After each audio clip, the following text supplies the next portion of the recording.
긴 아무도 없이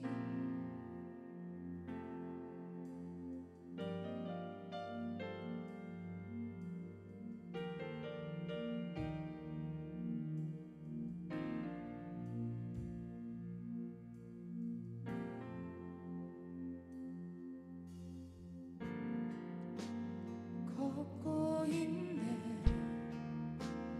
높은 언덕 아무 말 없이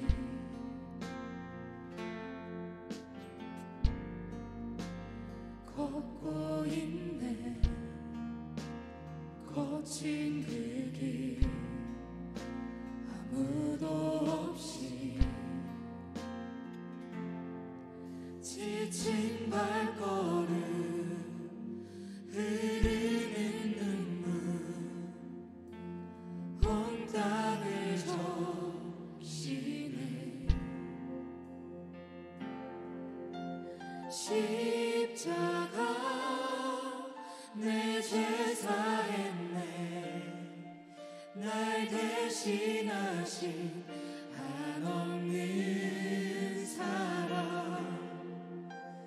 어린 양 다시 사셨네.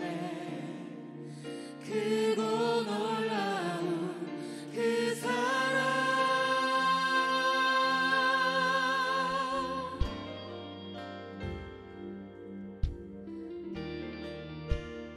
나를 향한 예수님의 사랑을 기억하며 이 십자가 찬양 함께 고백하며 나아가기 원합니다.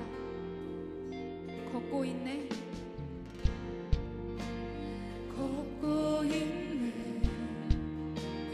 높은 언덕 아무 말 없이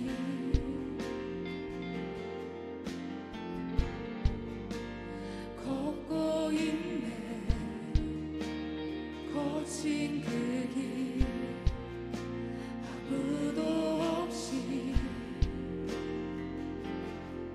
지친 발걸음 흐르는 눈물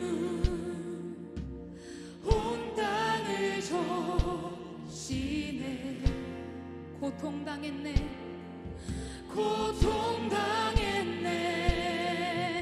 피 흘리신 두 헤아릴 수 없는 그 사랑. 십자가 내 죄 사했네. 날 대신하신 한없는 사랑. 어린 양 다시 사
역시 그렇게 사랑하셨음을 기억하며 지금 이 시간 우리의 마음속에 생각나게 하시는 영혼과 우리의 셀과 그리고 이 두두이시 공동체를 놓고 주의 이름 간절하게 부르짖어 기도하며 나아가기 원합니다. 기도하겠습니다.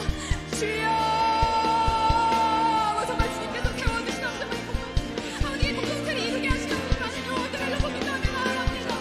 정말 주님이 영혼들을 향해 정말 주님 이렇게 사랑하셨던 것처럼 아버지 저희들의 마음이 오늘 예수 그리스도의 마음 하나 정말 서로를 놓고 기도하고 서로를 위한 정말 주님이 원하시는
우리를 위해 이 땅에 오셔서 십자가를 통해 우리의 삶에 놀라운 사랑을 흘려보내주신 예수님, 그 사랑을 기억하며 지금 이 시간 우리와 우리의 공동체를 놓고 기도했습니다. 이렇게 서로를 위해 기도할 수 있는 공동체를 허락해 주심에 너무나 감사드립니다.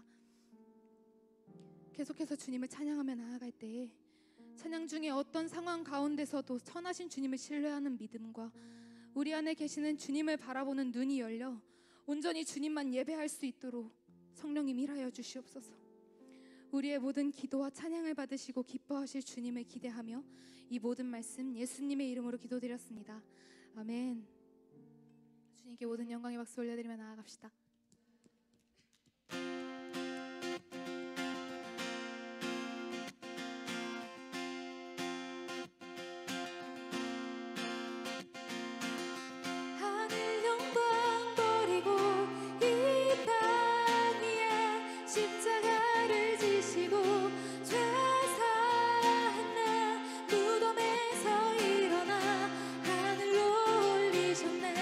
주의 이름 높이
열방의 소망, 예수 열방의 소망, 예수 우리의 위로자, 주는 온 땅의 영원한 소망.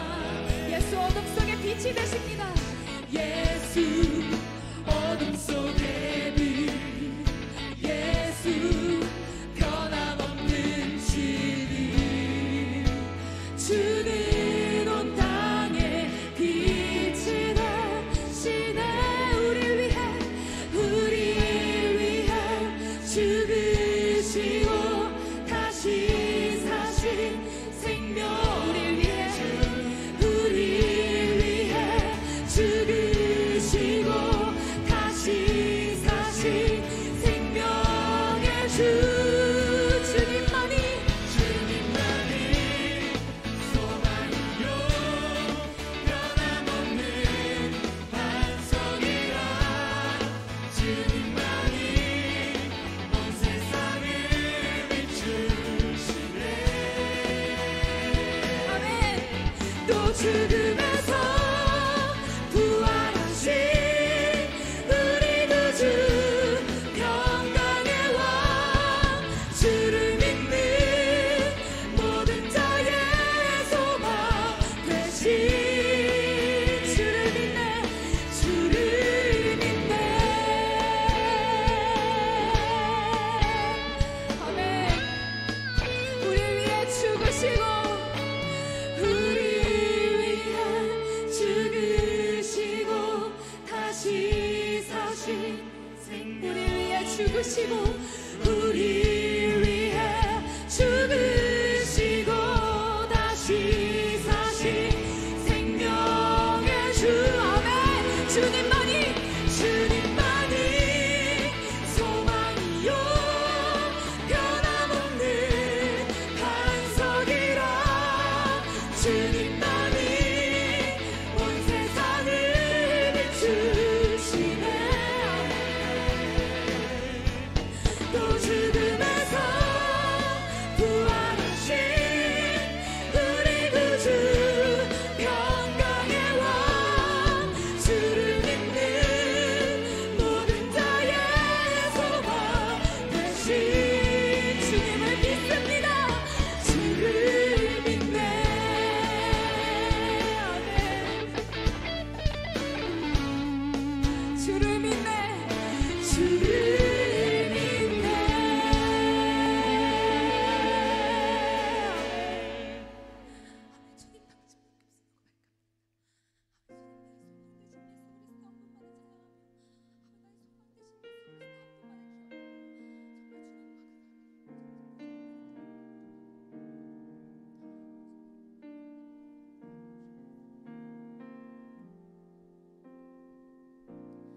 내 삶의 소망,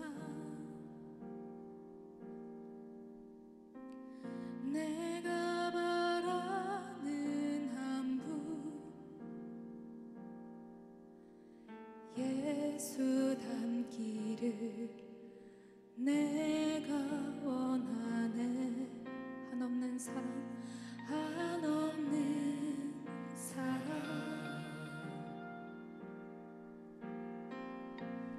풍성한 그 예수 닮기를 내가 원하네. 온유하시고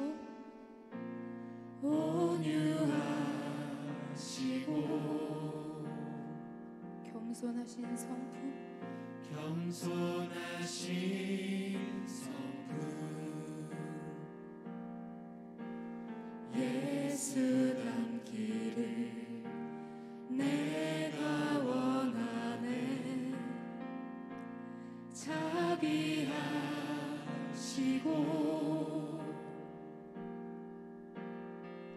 위로자 되신 주, 예수 닮기를 내가 원하네. 예수 닮기를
온유하시고 겸손하신 성품 겸손하신 성품 예수 닮기를 내가 원하네. 자비하시고 위로자 되어 주십니다. 위로자 되신 주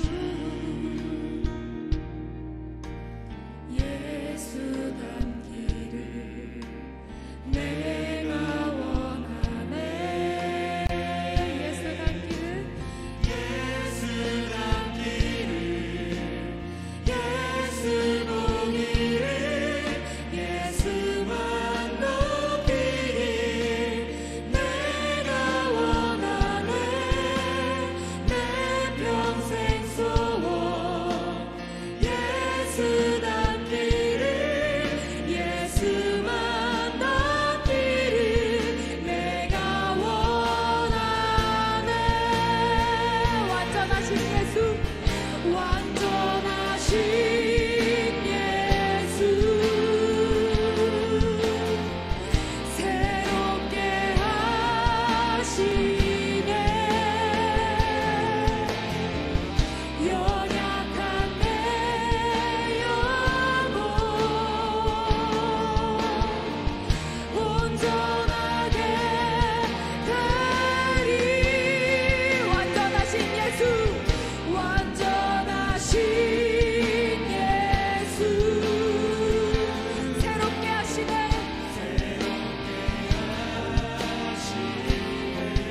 연약한 내 영혼 연약한 내 영혼 온전하게 되리. 예수 닮기를 예수 닮기를 예수 보기를 예수만 높이길 내가 원하네. 내 평생 소원 예수 닮기를 예수만 닮기를 내가 예수 닮기를 예수 닮기를 예수 보기를 예수만 높이길 내가 원하네. 내 평생 소원 예수 닮기를 예수만 닮기를 내가 원하네. 여러분 집에 계시다면 꼭 성경책을 피세요. 그리고 화면에 앞에다 딱 두고 하나님 이 말씀이 오늘 내 말씀 되게 해주세요. 그러한 하나님을 향한 진실한 자세를 보이면 하나님이 더 큰 은혜 주실 것 같아요. 구약 에스더 2장 5절에서 7절 말씀 가능하신 분은 같이 합독하겠습니다. 시작. 도성 수산에 한 유다인이 있으니 이름은 모르드게라. 그는 베냐민 자손이니 기스의 증손이요 시므이의 손자요 야일의 아들이라. 전에 바벨론 왕 느부갓네살이 예루살렘에서 유다 왕 여고냐와 백성을 사로잡아갈 때 모르드게도 함께 사로잡혔더라. 그의 삼촌의 딸 하다사 곧 에스더는 부모가 없었으나 용모가 곱고 아리따운 처녀라. 그의 부모가 죽은 후에 모르드게가 자기 딸같이 양육하더라. 아멘. 이제 아침 저녁으로 선선한 상쾌한 바람이 부는 가을의 계절이 왔습니다. 이맘때가 되면 이제 농부들은 자기가 한 해를 쏟아부어서 이룬 그 결실들을 거두는 때이죠. 저도 이제 고향집에서 이제 여러 소식들이 들려오면 한창 그 수확 준비에 바쁘다고 합니다. 그런데 여러분 이때가 되면 재미있는 일 하나가 있어요. 이 동네 어르신들이 모여서 이야기를 하는 거예요. 이번에는 누구네 집이 잘 됐대. 이번에는 누구네 과일이 맛있어. 이번엔 누구네가 풍년이래. 그런 이야기들을 합니다. 그러면서 또 거기서 흥미로운 건 뭐냐면요, 항상 거기에 오르내리는 사람이 있어요. 이번에도 그 집은 잘 됐대. 그 집 내는 이번에도 과일이 그렇게 맛있대. 항상 입에 오르내리는 사람이 있어요. 물론 농부 중에 최선을 다하지 않는 농부가 어디 있겠습니까? 그러나 그 사람은 항상 성실하고 부지런했기 때문에 그렇게 맛있는 결실을 얻는 것이, 풍성한 열매를 거두는 것이 당연하다는 듯이 어른들이 모여서 이야기를 하는 것이 제가 많이 들은 적이 있습니다. 그러면서 그 집 농산물은요, 로컬에서만 잘 팔리는 게 아니라 저기 먼 데서 사람들이 직접 와서 사가더라고요. 심지어 어떤 분은 내년에 내가 살 겁니다라고 맞춰놓고 가요. 내년에 살 거다. 여러분, 내년에 열매가 맛있을지 맛없을지 어떻게 알아요? 근데 믿는 거예요. 결실이라는 것은 그냥 운이 좋고 나쁨에 따라서 열매를 맺는 것이 아니라 이 사람의 농사짓는 성실함, 그 정직함, 그거를 믿고 내년에 사가겠다고 약속을 하는 거예요. 오늘 우리가 에스더 성경을 통해서 살펴볼 내용이 바로 이러한 영적인 농사에 관한 내용입니다. 하나님의 사람으로서 하나님의 은혜의 밭 위에 어떠한 믿음을 갖고 어떠한 성품을 지니고 살았는가, 그것이 또 어떻게 열매를 맺게 되는가, 무엇을 결실하는 삶을 사는가, 말씀을 통해 살펴보고요, 우리의 삶에도 이 결실의 때에 그냥 물건의 어떤 나무의 열매의 그런 결실만 얻는 것이 아니라 우리의 영적인 하나님 앞에 기쁨으로 드릴 수 있을 만한 소중한 열매들이 많이 열릴 수 있는 시간이 되었으면 좋겠습니다. 오늘 말씀을 이제 본격적으로 살펴보기 전에 저번 시간과 연관지어서 지금 에스더서의 배경에 대해서 여러분들에게 잠시 이야기하겠습니다. 페르시아 황제가 있었어요. 되게 멀리 느껴지고 이해가 되지 않는 것 같은데 이미 우리가 잘 알고 있어요. 영화 300에 나오는 크세르크세스 왕 있죠. 그게 바로 에스더에 등장하는 아하수에로 왕입니다. 그 왕이 어느 날 왕후 와스디를 폐위시켜요. 왜 폐위시켰느냐? 그에게 어떠한 부도덕한 결점이 있어서 그런 것이 아니라 내 말을 듣지 않았기 때문이라는 거예요. 그리고 신하들도 득달같이 여기에 달려들어서 이 기회에 권력을 한번 손에 쥐어보자, 내 편으로 권력인들을 세워보자, 그런 마음에 왕의 자만심과 허영심, 신하들의 권력을 쫓는 욕심, 그것들이 한데 뒤섞여서 새로운 왕후를 뽑는 전국적인 콘테스트가 열리게 됩니다. 그런데 그 상황만 보면 죄된 상황이에요. 어느 것 하나 선한 것이 없어 보이는 그런 사람들의 죄가 똘똘 뭉친 죄덩어리입니다. 그런데 하나님께서는 바로 그 가운데, 바로 그것을 하나님의 영광을 드러내고 장차 하나님을 믿는 백성들에게 닥칠 위기를 해결할 수 있는 기회로 바꾸어 주십니다. 전혀 선한 것이 나올 수 없는 곳에서 가장 선한 것을 만들어 주시는 거예요. 이것을 하나님의 경륜이라고 했습니다. 하나님의 운영하심, 하나님의 경영하심이라는 거예요. 이것은 하나님께서 역사만 그렇게 하는 것이 아니라 우리들 한 사람 한 사람의 인생도 그렇게 인도하시고 다루어 주신다는 겁니다. 이 상황 가운데 우리가 또 한 가지 기억해야 될 게 있어요. 하나님께서 하나님의 놀라운 경륜을 이루시는데요, 그때마다 공통적으로 하시는 한 가지는 무엇이냐면 하나님의 사람들을 불러서 세워주신다는 겁니다. 하나님 혼자서 무엇이든 할 수 있으시지만 바로 거기에 하나님의 사람들을 자꾸만 초청하셔서 그 사람들을 통해 일을 이루시고 은혜가 퍼져나가게 하시고 상급을 받게 하신다는 거예요. 오늘 에스더서를 통해서 우리가 살펴봐야 될 하나님께로부터 부름을 받은 쓰임받는 사람, 두 사람은 누구냐 하면요, 모르드게와 에스더입니다. 먼저 모르드게에 대해서 좀 설명을 드릴게요. 모르드게는 유다인이었습니다. 그런데 그 유다 나라가 망하면서 포로로 끌려오게 돼요. 그리고 그 포로로 끌려오는 과정 가운데 그곳에 난리가 있었잖아요. 그렇다 보니까 희생당한 사람이 조금 있었던 것 같아요. 그 중에 하나가 모르드게의 삼촌 부부였습니다. 정확히 어떻게 죽었는지는 잘 나오진 않지만 어쨌든 그 삼촌 부부가 일찍 죽게 됐고 그 삼촌 부부의 딸 중에 어린 딸이 있었는데 그 아이의 이름이 에스더였습니다. 모르드게는 그 에스더를 잘 걷어서 사랑으로 키우되 자기의 딸처럼 양육했다고 성경에 기록되어 있습니다. 근데 여러분, 이 장면을 보고요, 우리는 이렇게 생각할 수 있어요. 아니, 사촌 여동생이죠. 사촌 여동생이니까 당연히 에스더를 잘 돌봐주고 걷어주는 것이 당연한 일 아닙니까? 근데 여러분, 그게 당연하지 않다는 것을 오늘날 우리는 삶을 살아가면서 너무 잘 알고 있어요. 그 당연한 거 아니에요. 근데 모르드게는 그 에스더를 잘 데리고 와서 애지중지 모른 척하지 않고 돌보아준 거예요. 저는 이것이 바로 하나님께서 모르드게를 쓰시기로 선택한 여러 이유 중에 하나라고 생각합니다.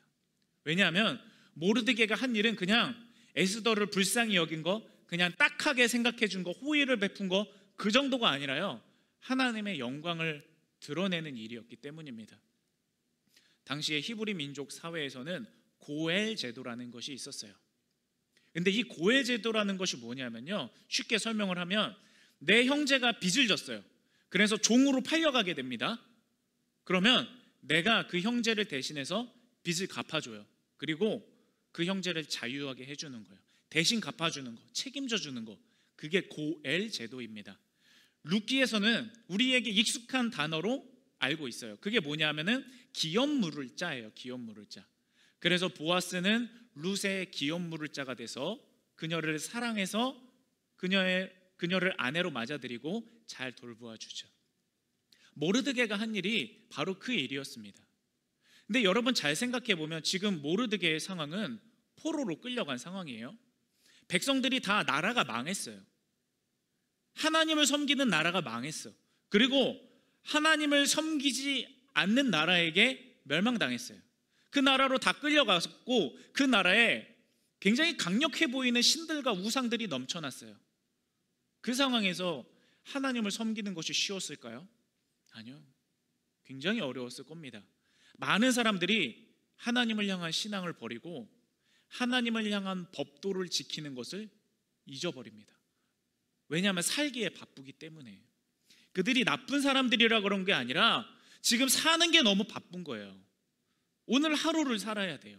그렇기 때문에 하나님의 법도를 지키는 것을 망각하게 되고 등한시하게 되는 겁니다. 근데 모르드게는 어떻게 했느냐? 그 상황 가운데서도 여전히 하나님을 존중한 거예요. 여전히 하나님을 두려워할 줄 알고 경외한 겁니다. 그래서 하나님을 신앙하는 것은 물론이거니와 하나님께서 명령하신 법도들을 잊어버리지 않고 최선을 다해서 그것을 지키려고 노력을 한 겁니다. 모르드게 에스더 모른 척 할 수 있었어요. 그런데 왜 돌봤느냐?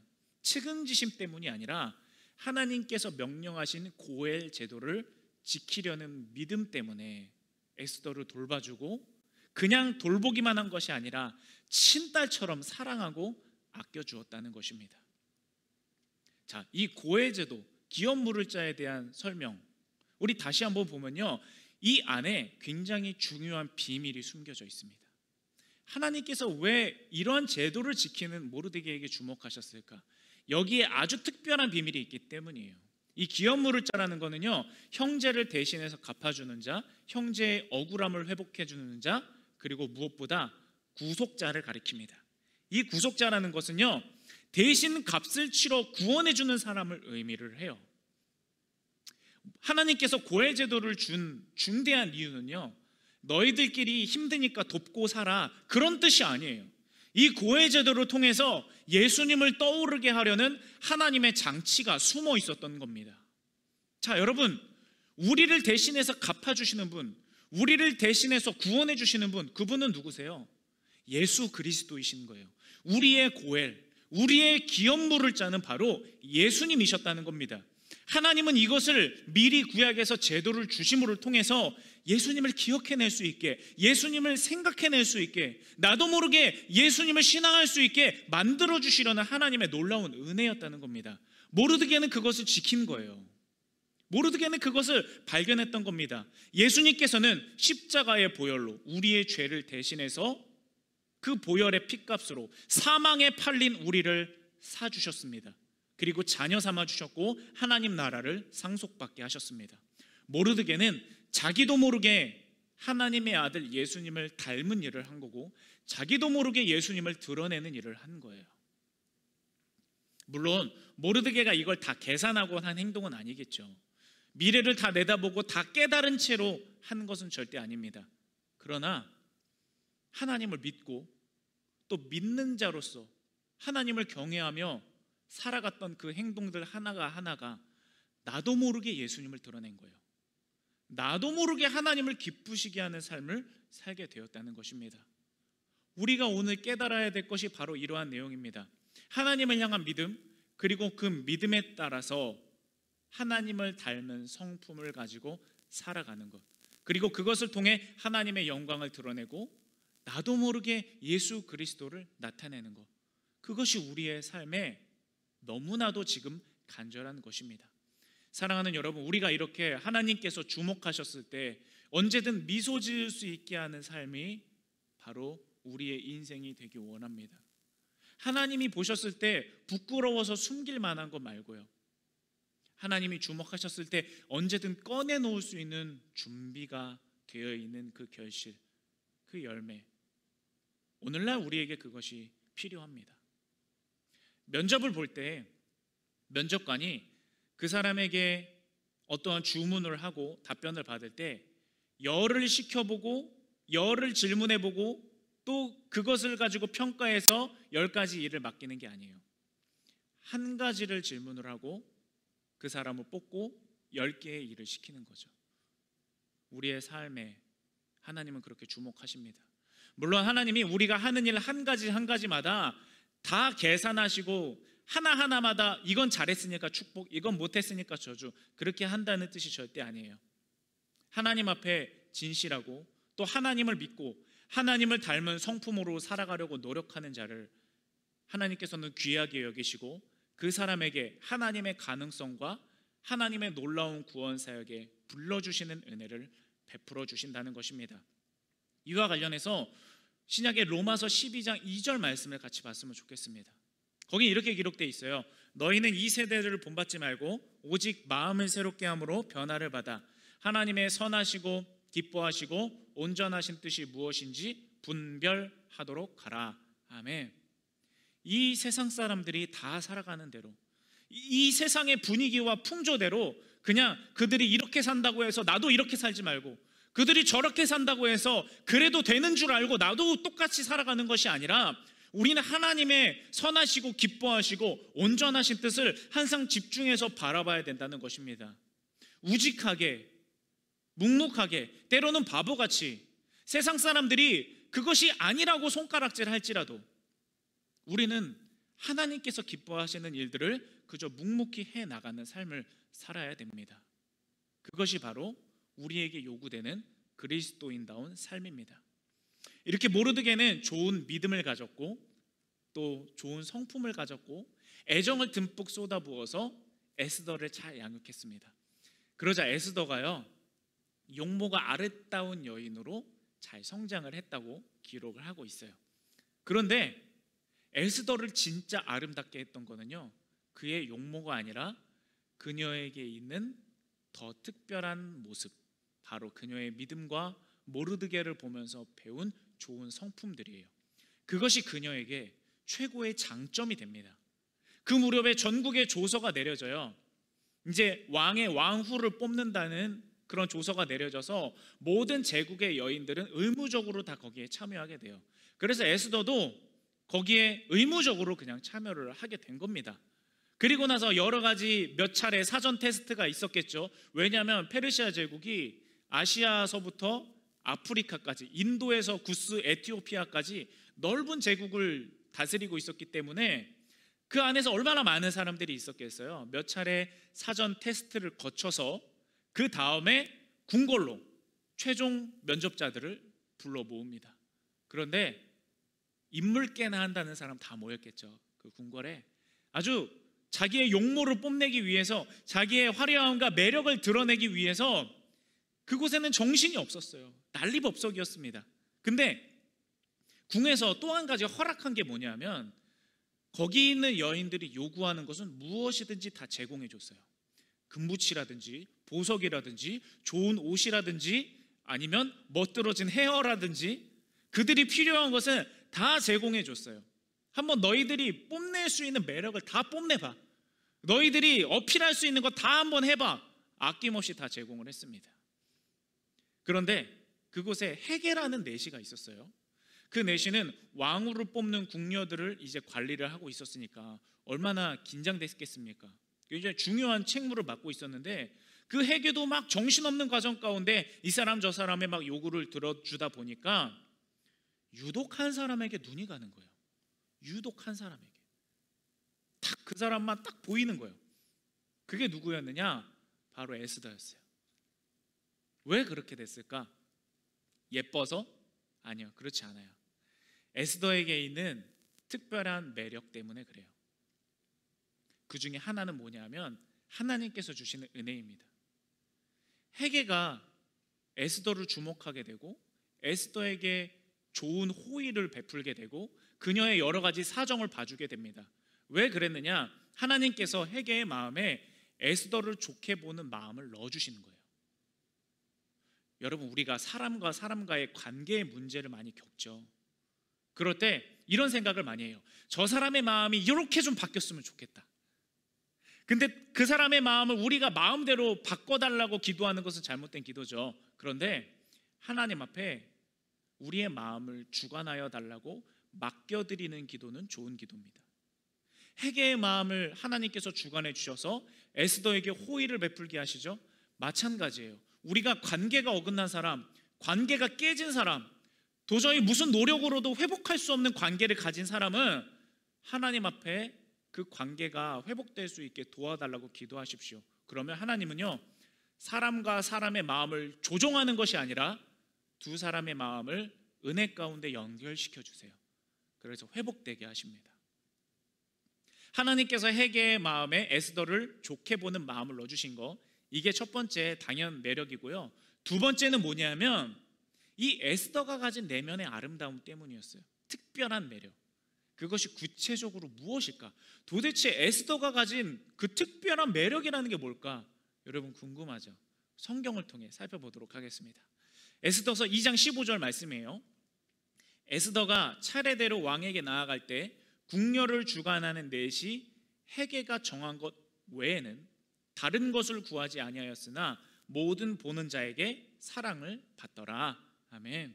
그곳에 있는 다른 여인들은 어떻게 했다고 했죠? 어떻게든 자기 몸에 덕지덕지 보석을 붙이거나 꾸미거나 화려한 외모를 드러내기 위해 정신이 없었다고요. 그런데 에스더는 지나친 사치를 부리지 않아요. 적당히 알맞게 구하되 그곳에 있는 넷이 헤게의 조언을 구합니다. 당신이 내게 조언해 주면 내가 그것을 존중하고 그것을 겸손히 따르겠습니다. 굉장한 지혜를 발휘하는 거예요. 그러니까 헤게가 좋게 여기지 않을 수가 없었던 겁니다. 그리고 나서 성경에 보니까요, 모든 보는 자에게 사랑을 받더라 라고 기록되어 있어요. 이 사랑을 받더라라는 말을 여러분 잘 보세요.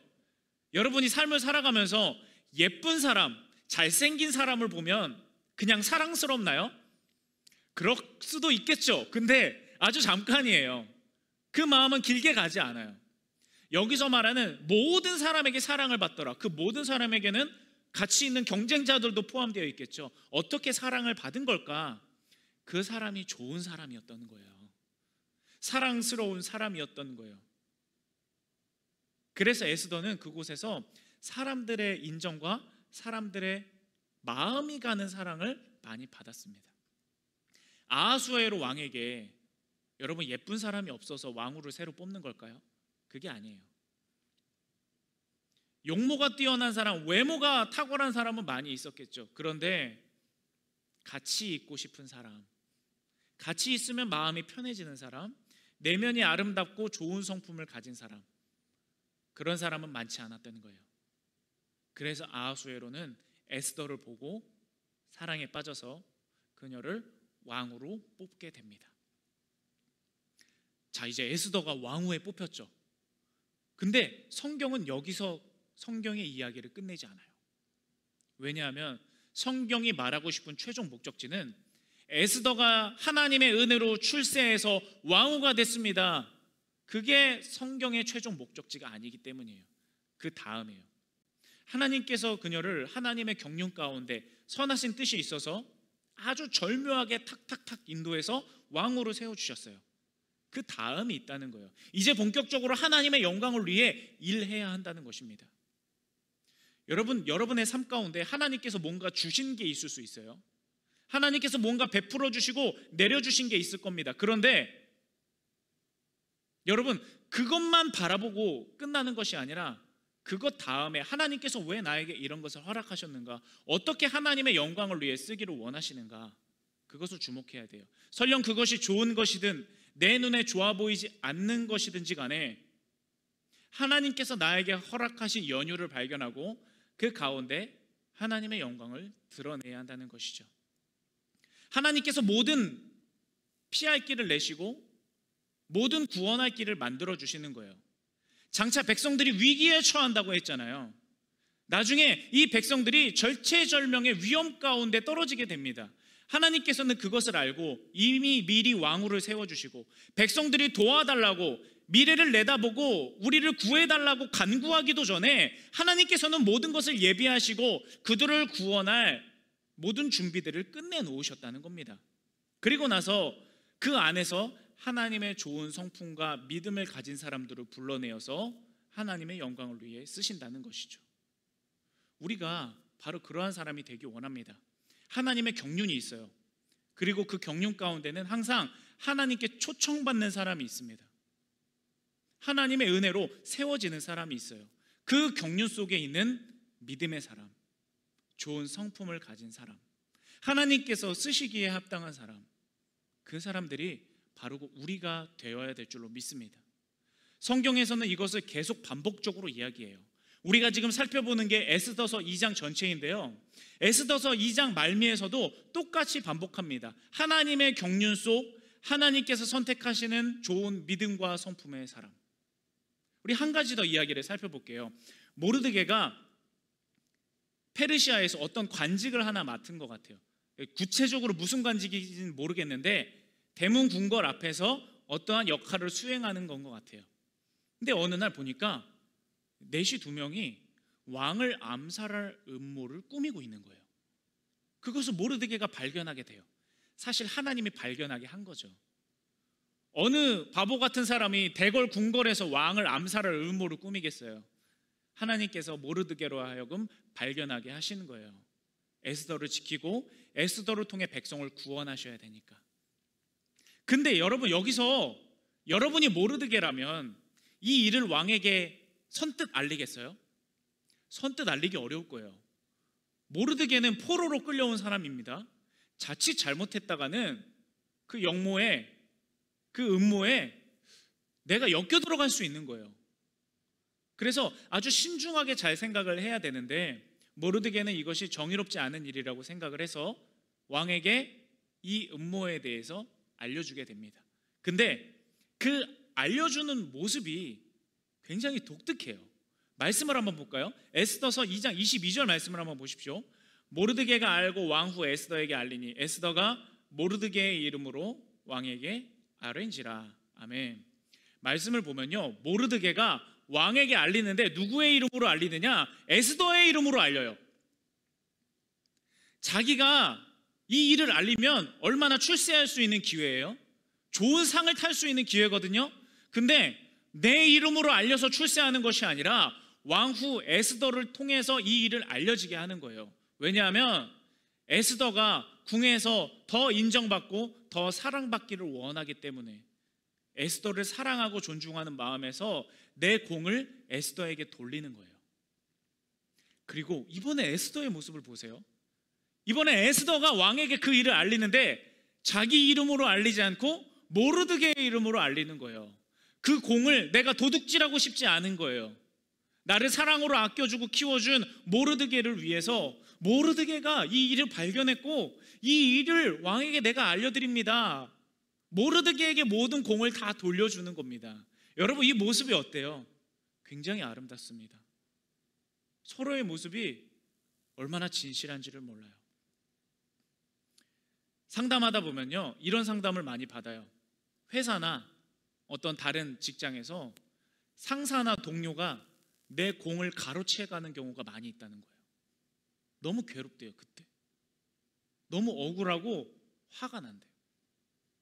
또 같이 겉으로는 외면적으로는 굉장히 친하게 지내고 또 서로 배려하는 것 같지만 뒤 속마음으로는 서로 경쟁하고 견제하는 그런 무한 경쟁의 사회 속에서 너무 지치고 힘들다는 겁니다.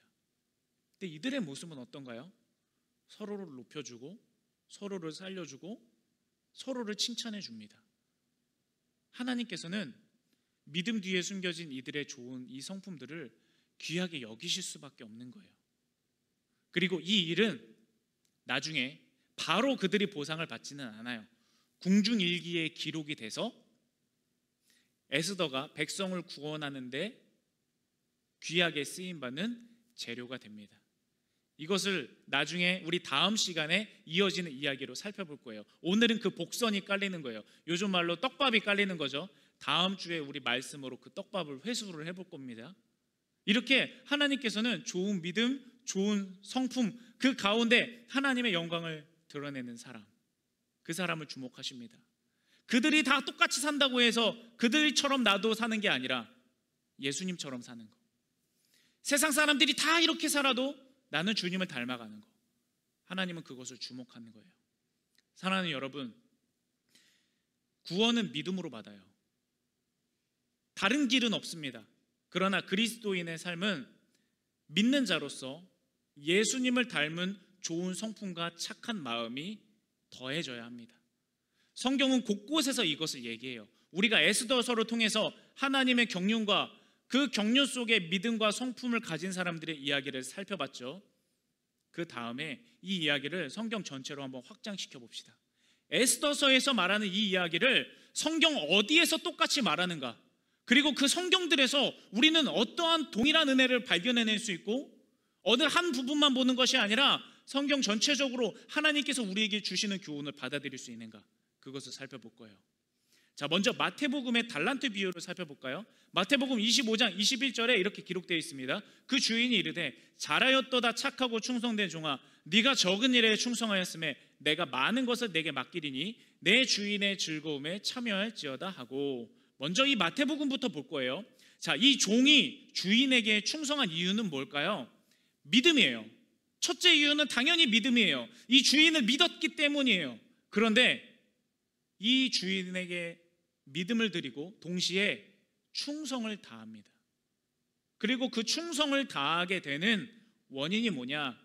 이유가 뭐냐? 바로 착하기 때문이라는 거예요. 성품이 좋았기 때문이라는 거예요.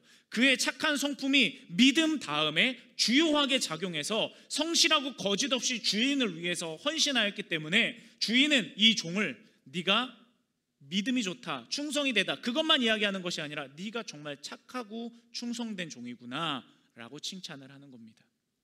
이어서 사도행전도 보세요. 바나바라는 사람이 있었어요. 바울의 중요한 파트너죠. 이 바나바도요, 착한 사람이요 성령과 믿음이 충만한 사람이라 라고 기록되어 있어요. 이 바나바에 대해서 성경은 그는 믿음이 좋은 사람입니다, 성령이 충만한 사람입니다, 거기서 끝나는 게 아니에요. 바나바는 착한 사람이었습니다. 이에 큰 무리가 주께 더하여지더라. 그랬기 때문에 그가 믿음만 좋은 것이 아니라 하나님의 영감만 받고 끝나는 사람이 아니라 그가 실제로 그 착한 성품을 가지고 하나님으로부터 받은 믿음을 예수님을 닮은 삶으로 살아내는 존재였기 때문에 많은 사람이 주님께 더해질 수 있는 중요한 이유가 될 수 있었다는 겁니다. 믿음과 성품, 이 두 가지를 성경에서 얼마나 중요하게 강조하는지 모릅니다. 더 나아가 여러분, 성품이라는 것은요, 구원과도 아주 밀접한 관련이 있습니다. 우리 이어지는 누가복음 8장과 또 사도행전 17장 말씀을 통해서도 똑같은 교훈을 한번 발견해 볼 거예요. 자, 누가복음 8장 15절에서는 씨 뿌리는 비유가 등장합니다. 좋은 땅에 있다는 것은 착하고 좋은 마음으로 말씀을 듣고 지키어 인내로 결실하는 자니라. 씨 뿌리는 비유에서 말씀의 씨가 돌밭, 가시밭, 길 위 여러 군데로 다 떨어집니다. 하나님의 말씀을 받는 다양한 사람들의 모습이죠. 그런데 좋은 땅, 좋은 마음밭에 비유되는 사람이 있는데 그 사람의 특징은 뭐냐면 착하고 좋은 마음을 가졌다는 거예요. 착하고 좋은 마음을 가졌기 때문에 거기에 말씀의 씨가 떨어져서 구원의 열매로 자라날 수 있었다는 겁니다. 이어지는 사도행전 말씀도 보세요. 바울이 베레아라는 곳으로 가서 하나님의 말씀을 전하는 때가 옵니다. 그런데 데살로니가에 있었을 때보다 훨씬 더 말씀 전하는 게 수월한 거예요. 이상하게 그곳 사람들은 하나님의 말씀을 너무 잘 받아들이는 거예요. 왜 그러느냐? 더 너그러워서 간절한 마음으로 말씀을 받았기 때문이에요. 이것이 그러한가 하여 날마다 성경을 상고했다고 해요. 연구하고 읽었다는 거예요. 쉬운 성경에서는 이 더 너그러운 그들의 마음을 고상한 성품이라고 번역하고 있습니다. 구원은 오직 믿음으로 받아요. 다른 어떤 좋은 마음씨가 있기 때문에 구원받았다고 이야기하고 싶은 게 아니에요. 구원은 믿음으로 받아요. 그런데 구원받은 자의, 믿음으로 구원받은 자의 삶을 풍성하게 하는 것은, 그 삶이 하나님의 영광으로 나타내게 하는 것은 좋은 성품이라는 거예요. 좋은 성품, 좋은 마음, 예수님을 닮은 그 성품과 마음, 그것이 믿음과 같이 이루어져야 되고 같이 만나야 된다는 것입니다. 아마 하나님의 말씀은 살았고 운동력이 있고, 또 믿음은 들음에서 나고 들음은 하나님의 말씀에서 나기 때문에 이 베레아에 있는 사람들은 이 말씀을 상고함을 통해서, 날마다 그 말씀을 연구함을 통해서 아마 많은 사람들이 구원으로 이어졌으리라 생각이 됩니다. 말씀을 결론 맺습니다. 우리 그리스도인은 예수님을 닮아야 돼요. 예수님이 하나님을 잘 믿었죠. 그러므로 우리도 하나님 잘 믿으면 돼요. 예수님이 하나님의 성품, 거룩한 성품을 담는 그런 삶을 살아내셨죠. 그러므로 우리도 하나님을 닮은 성품으로 살아가면 되는 거예요. 우리의 타고난 성품대로 살아가기보다는 예수님을 닮은 거룩한 성품대로 살아가기 위해 노력해야 된다는 것입니다.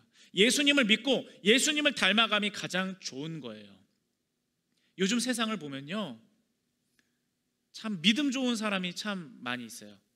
믿음 좋은 사람이 참 많이 있는데 예수님을 닮은 사람은 많지 않은 것 같아요. 한번 우리의 삶과 우리 주변에서 일어나는 일들을 여러분 잘 되돌아보십시오. 믿음 좋은 사람은 진짜 많아요. 그런데 그 믿음 좋은 사람 때문에 상처받아서 교회 나오지 않는 사람이 있어요. 그 믿음 좋은 사람 때문에 네가 믿는 예수는 나 믿지 않겠다라고 이야기하는 사람들이 있어요. 믿음만 좋으면 안 돼요. 예수님을 닮은 성품을 가져야 합니다. 그것이 오늘날 이 시대에 우리에게 필요한 거예요. 그리스도인이 빛이 되어야 되는데 믿음만 좋기 때문에 누군가에게 어둠이 되는 거예요. 그들의 삶을 비춰줘야 되는데 그들의 삶을 더 어둡게 만듭니다. 그리스도인은 소금이 되어야 돼요. 예수 그리스도의 구원의 기쁨의 맛, 하나님의 자녀로서의 행복함, 그 맛을 찾아줘야 되는데 믿음만 좋기 때문에 나 스스로도 내 맛에 취해서 다른 사람들을 잊어버리게 되는 거예요. 땅에 떨어져 밟히는 소금이 되는 겁니다. 이 시대에 우리가 믿음만 좋은 사람 되지 않기를 원합니다. 내가 믿음 좋아서 구원받고, 그리고 내가 예수님을 닮아감을 통해서 다른 사람들도 예수님을 믿게 만들고 그들도 예수님을 닮아가게 하는 삶을 우리가 살아냈으면 좋겠어요. 이것이 너무 간절합니다. 하나님께서 이것을 간절히 원하실 것 같아요. 이 시대에 복음이 가로막히는 시대 같아요. 마치 보면은 어디를 가든 기독교를 욕하지 않는 곳이 없어요. 그런데 우리가 이 가운데서 그냥 우리 믿음만 좋다고 끝일까? 하나님께서 그것만 원하실까요? 다른 사람들이 떠나가고 신앙을 버리고 누군가는 교회를 떠나가고 온라인 예배라고 해서 누군가는 예배를 등한시하더라도 너희가 믿음이 좋으니까 너희들은 그 자리에 믿음 좋은 채로 서 있어. 하나님이 원하시는 게 여기까지일까요, 여러분? 저는 그렇게 생각하지 않아요. 우리가 믿음 좋아서 자리를 지키지만 이 믿음과 함께 예수님을 닮아가는 삶을 살아야 된다는 뜻입니다. 주님을 닮은 성품을 가져야 된다는 거예요. 타고난 성품 말고요, 주님을 닮은 거룩해지는 그 성품의 과정, 성화의 과정, 그것이 우리에게 필요합니다. 그럴 때 하나님께서는 우리 인생 전체를 들어 써주실 줄 믿습니다. 이 시대에 하나님께서 찾으시는 모르드게와 하나님께서 찾으시는 에스더가 바로 그러한 믿음과 예수님을 닮은 성품을 가진 사람입니다. 저와 여러분이 다 함께 이것을 사모하면서 하나님, 내가 하나님의 위대한 경륜 가운데 쓰임받는 믿음 좋은 사람, 예수님의 성품을 닮은 사람이 되게 하여 주시옵소서. 그렇게 결단하고 살아내는 여러분들 되기를 주님의 이름으로 간절히 축복합니다. 아멘.